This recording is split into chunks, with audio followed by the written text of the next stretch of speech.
While I was at college, my sister moved her boyfriend into my room and dumped my stuff in trash bags. I came home for the holidays, found strangers in my bed, and left a lease termination notice on the fridge with a candy cane. I found out my childhood bedroom had a new tenant when a guy named Trent answered the door wearing my old hoodie. I was standing on the porch, suitcase in hand, freezing in the damn December wind, waiting for my sister to swing the door open and shriek something like, "You're back, finally." Instead, Trent, 25, mustache he thinks is ironic, breath that screamed monster and Cheetos, looked me dead in the eye and said, "Sup?" like I was interrupting his vape session. That hoodie? I got it for my 17th birthday. Wore it through every finals week, breakup, and depressive spiral. The sleeves had bite marks from when I used to chew them while cramming essays at 3 a.m. And now it smelled like someone else's BO. I didn't even have time to say anything before my sister, Katie, 22, popped up behind him in leggings and a crop top, looking both surprised and annoyed, like I was the problem. "Oh, you're early," she said. Early? Number I was home for Christmas, the same week we'd agreed on months ago. She knew I was flying back from college. 2 flights, layover in Denver, a $75 bag fee for the suitcase that held every piece of winter clothing I owned. And this is the welcome? "Where's my stuff?" I asked, stepping inside. My voice was already shaking, not from the cold. She barely looked at me. "In bags. I had to make room." She said it like I should have expected it, like I was being unreasonable for assuming that my bedroom, the one I painted navy blue with Dad when I was 14, the one with the glow-in-the-dark stars I never took down, might still have my things in it. Instead, I found a mattress on the floor, LED strips pulsing blue, and 2 unfamiliar backpacks in the corner. A bottle of Axe deodorant I'd never buy, a half-empty pizza box on the nightstand I built in woodshop sophomore year. She moved him in. She moved her boyfriend into my bedroom and put my life in trash bags. I found them in the garage. Black hefty bags, some open, some barely tied. My books, photo albums, yearbooks. My high school hoodie balled up under a broken desk lamp. My laptop charger hanging out like a severed limb. A sketch pad with tear-streaked pages from when I thought I might go to art school. Water damaged. I didn't even know where to start. My head felt like it was on fire. I walked back into the house, fists clenched, and found Katie on the couch, scrolling TikTok. Trent was now barefoot, eating crackers over my mother's white rug. "Why is he in my room?" I asked, dead calm, because the rage was so loud inside me I couldn't hear anything else. Katie looked up, smirking. "You don't live here anymore." She said it with this smugness, this finality, like she was doing me a favor just by letting me walk through the door. "You're at college," she added, shrugging, "and it's not like you asked if we needed the space." "We?" I repeated. She leaned back. "Me and Trent. He needed a place to crash. It's temporary. Don't be dramatic." That word, dramatic. Like she hadn't turned my sanctuary into her boyfriend's crash pad. Like I didn't spend all semester counting down to this visit, thinking about coming home, thinking about belonging somewhere. But here I was, barely in the door, already discarded, and they thought I'd just take it. I sat in the driveway for 2 hours that night, in my own car. My own car, which I'd parked halfway down the street because there wasn't even space in the driveway anymore. Katie had filled it with Trent's beat-up Civic and some random-ass scooter with a flat tire. Probably his too. I didn't go inside. Not after Mom came home and hugged Trent first. Not after she smiled at me like I was a long-lost mailman. "Hey, honey. So glad you made it. We've been rearranging a bit. Katie told you, right?" Number Katie told me I had bags. That was the extent of it. I waited for Mom to say something more. Anything. Like, "Let me help you get your room back." Or, "I didn't know they moved your stuff." Or even, "Sorry we didn't tell you." But nothing. She just breezed past me with a bottle of Chardonnay and kissed Trent's head like he was a damn golden retriever. And Dad? Dad's been ghosting since the divorce. Moved to Phoenix with his new start and gluten-free girlfriend. So no buffer, no backup. It was just me, trying not to lose it in a driveway full of strangers' vehicles, wondering how it was possible to feel like a guest in a house I grew up in. When I finally went back inside, because where else was I going to go, I asked Katie if she at least kept my drawings, the ones I had taped to the closet door. Years of work. She rolled her eyes and said, "They were curling off. Looked messy." "They were mine," I said, trying so hard not to scream. "Well, this isn't your room anymore," she said again, this time with a little shrug. "I needed the space. Trent sleeps better in a queen." I almost laughed, out loud, like I was in some fever dream sitcom where I was the punchline. Trent sleeps better in a queen. That sentence should be framed in a museum under reasons people get disowned. My throat closed up. I felt this pulse behind my eyes like something was going to burst. Instead of saying anything, I just went back to the garage, sat down next to my hefty bagged existence, opened one of them. My winter coat was stuffed under a box of broken picture frames. One of the photos, me and my high school best friend Darian at graduation. was cracked right across my face. I should have left right then. Booked a motel, called my friend Ezra and begged for a couch. But I didn't. I stayed. Because part of me, some sad, stupid, loyal part, kept thinking maybe someone would fix it. That mom would come downstairs and say, "This isn't right." Or Katie would realize how messed up this was and offer to at least clear a drawer. But nobody did. Nobody came. That night, I slept on a yoga mat in the laundry room, next to the dryer that squeals when it runs and smells like dryer sheets and mildew. Trent and Katie were upstairs in my bed that still had the little carved initials in the headboard from when I was 15. And the worst part? I still hadn't told them I renewed the lease under my name. The next morning, I woke up with a kink in my neck and a rage hangover. The dryer had kicked on sometime around 6 a.m. Thanks, Katie. And the spin cycle sounded like a blender full of nickels. I lay there staring at the ceiling tiles, listening to Trent's laugh drift down the hallway. It was high-pitched, raspy, the kind of laugh that made you want to hit something. When I finally stood up, my back cracked in like 5 places. I looked around at the piles of laundry, the cat litter box. We don't even have a cat. The sagging wire shelves. And I just thought, they really expect me to stay here, to accept this. And something in me snapped. Now, here's a fun fact. The lease on the house? It's not in Mom's name. Not in Katie's either. When Dad moved out, he transferred it into mine. Said it was good practice for adulthood. Said I'd thank him someday. I didn't back then, but oh, I do now. I pulled up the lease on my phone, heart pounding like a drumline. My name, my signature, the utilities, also mine. Because Katie had bad credit and Mom didn't want the hassle.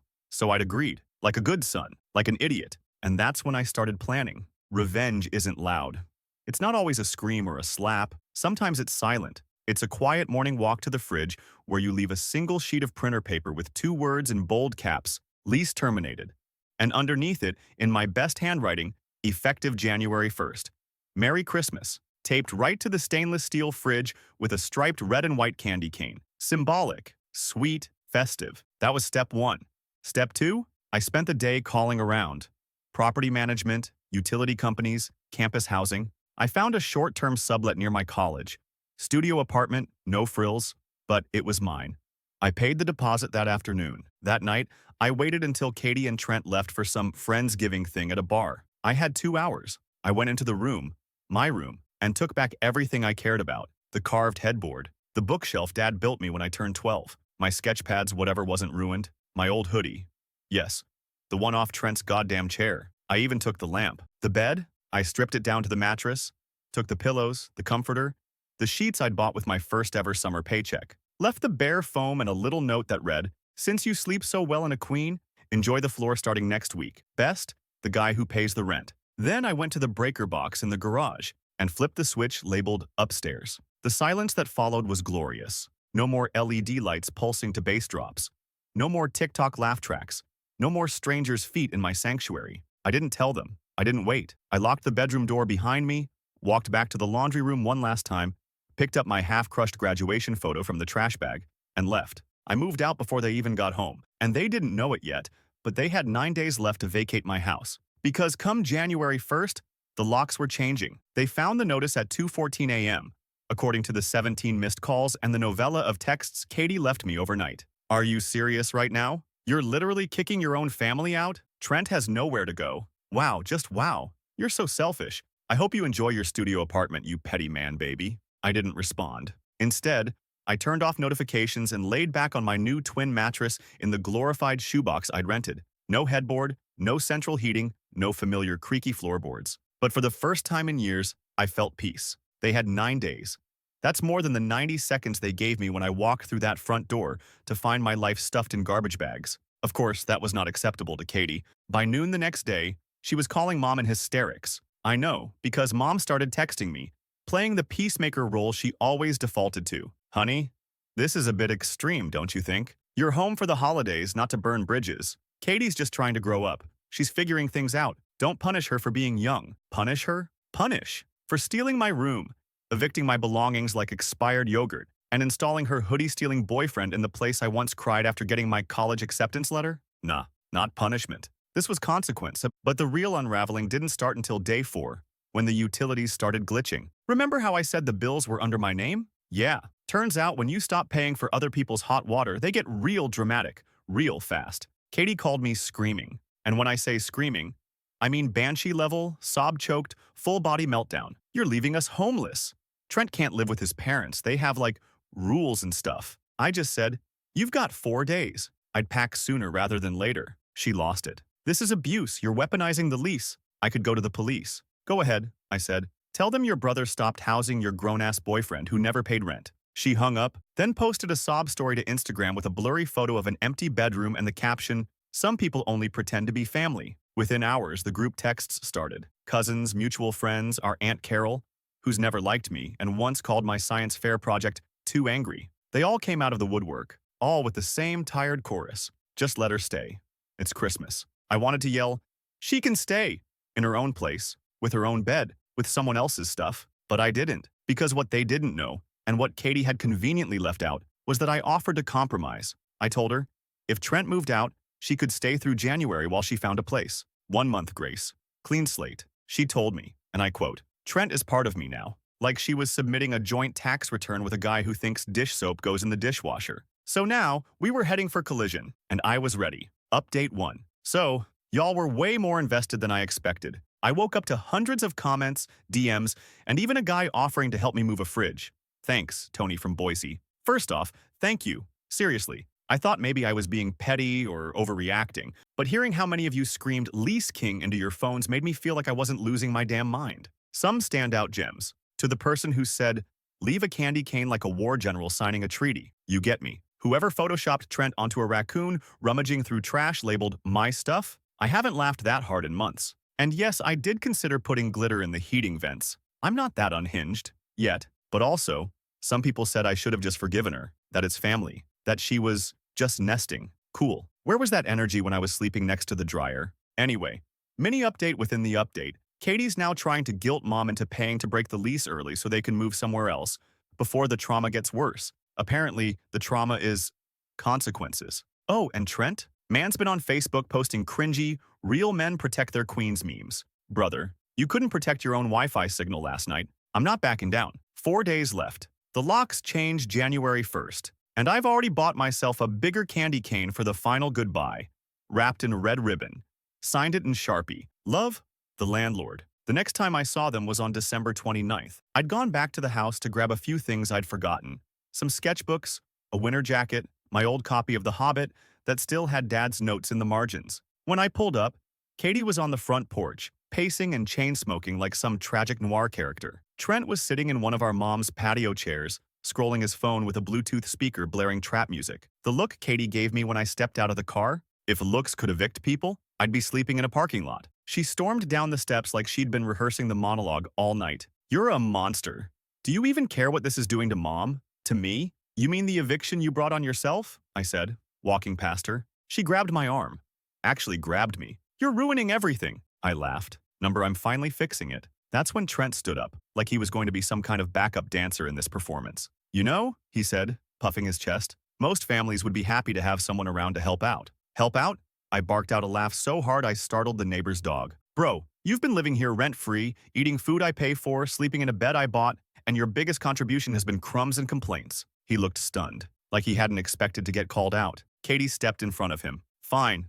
You've made your point. You're some power-tripping landlord now. Is that what this is about?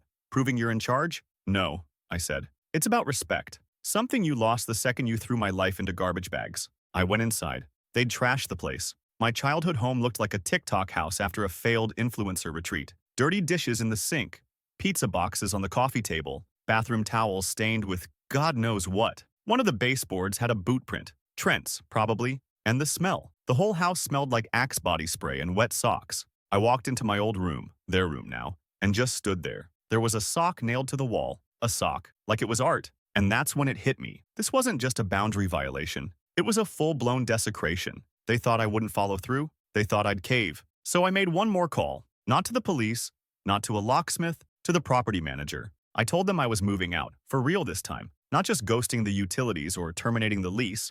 I wanted the entire contract ended. Lease broken, property surrendered, effective immediately. And the kicker? I asked them to deliver the lease-breaking paperwork to the house, in person, with my forwarding address removed. Which meant that on New Year's Day, while they were still scrambling to find a place, a woman with a clipboard and a legally binding envelope would show up at their door and say, Hi, Trent and Katie. This home is no longer leased under your brother's name. I couldn't wait. They got served at 11:32 a.m. on New Year's Day. I know this because I got a voicemail from the property manager, chuckling as she said, "Well, they weren't expecting that." Her voice had that special kind of satisfaction only people who deal with nightmare tenants can summon. Apparently, Katie tried to argue with the lease termination notice like it was a restaurant bill she didn't agree with. This has to be illegal. He can't just leave us here. Oh, but I could, and I did. The woman handed them the final papers, informed them the locks would be changed by the end of the week, and reminded them that squatting would be met with police intervention. All polite, all professional, all with that gleam in her voice like she'd just scratched something off her revenge bucket list. From there, it spiraled. Katie blew up my phone. Messages, missed calls, voice memos of her crying and saying things like, "You were supposed to be my brother," and "I was just trying to build something." Build what exactly? A frat house in my bedroom? Then came Mom. Not a call. Number A Facebook post. She tagged me in a blurry selfie of her and Katie standing in front of the house. Caption. Sometimes family forgets the meaning of home. Oh, so now I'm the villain in their little drama? Fine. You want a villain? Let's go. I logged into the house's old Amazon account, still under my email, and canceled every recurring order. Toilet paper, gone. Laundry pods, canceled. I added one last item before I signed out. A single adult diaper, set to deliver on what would have been Katie's new move-in date. Symbolic. But the real pièce de resistance? I made one final delivery, not to the house, but to Trent's old job. See, before he moved into my bedroom, Trent used to work at this indie coffee shop downtown. Real hipster joint. I'd overheard once during Thanksgiving that he left on bad terms after sleeping with the owner's ex. Classy guy. So I printed out a photo, him in my hoodie, holding a solo cup, asleep on my bed, drool string and all. On the back I wrote, "Now hiring. Deadbeat roommate with zero rent history. Comes with built-in excuses and a penchant for body spray. References not available. Mailed it. Anonymous return address. Petty? Absolutely. Deserved? More than the air I breathe." By January 3rd, Katie had officially moved into Aunt Carol's basement. Trent back with his parents. And me? I bought a new headboard. Engraved it with my initials. This time, no one else touches it. Update 2. Alright, buckle up. Because if you thought the candy cane was the mic drop, turns out I was just clearing my throat. So, apparently Katie has finally moved out. I got confirmation yesterday from the property manager, shout out to Cheryl, real MVP, that the house is empty. Like, emptier than Trent's resume, empty. They left behind a broken vape, a cracked makeup mirror, and a moldy bag of hot Cheetos on the ceiling fan. Cheryl said it looked like a college breakup and a raccoon fight had a baby. But here's where it gets good. Remember that petty little flyer I sent to Trent's ex-job? Yeah. Someone posted it to their break room corkboard, and someone else posted it to their Instagram. It went mildly viral. As in, "Hey, is this your roommate?" Viral. Trent's DM'd me. A full-on 3-paragraph message with words like slander and legal action, and my image rights. My favorite line, "You've permanently damaged my brand." What brand? Freeloader Supreme?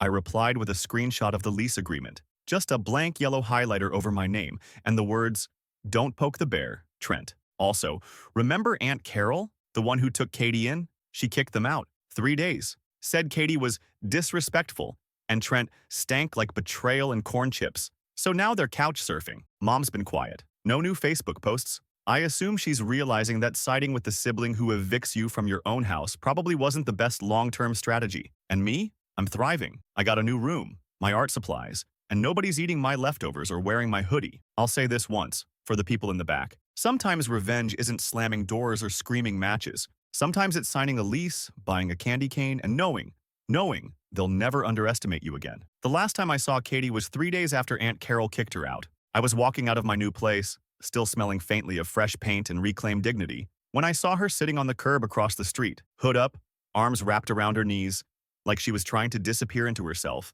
She looked smaller than I remembered. Not fragile exactly, but deflated, like the air had finally leaked out of the balloon animal she'd made of her life. I almost walked past her. I really did. But then she looked up and said, "I kept the drawings." I stopped. For a second, I didn't know what she meant. "The ones you did when you were a kid," she added, eyes shiny but unblinking. "The ones I tore off the closet door. I didn't throw them away, I just didn't want you to have them then." I didn't say anything. She reached into her tote bag, an ugly yellow thing with a broken strap, and pulled out a manila envelope, bent at the corners. My name scrawled on the front in faded Sharpie. She stood and held it out. I was mad. You were always the one who had everything figured out. College, talent, the lease. I felt like a guest in my own house. I took the envelope but didn't open it. "Funny," I said. That's exactly how I felt. We stood in silence for a long moment, the cold wind scraping through the spaces between our words. Finally, she sighed. I know I messed up.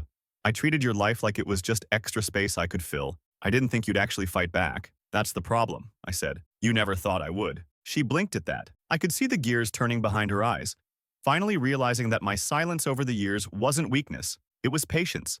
It was restraint. It was love even, until it couldn't be anymore. Where's Trent? I asked, mostly out of curiosity. She shrugged. His parents' house. We fought. He said I brought this on myself. He's not wrong. I nodded. That was the first thing she'd said all year that didn't piss me off. She looked down at her sneakers, muddy, unraveling at the toe. I'll find somewhere.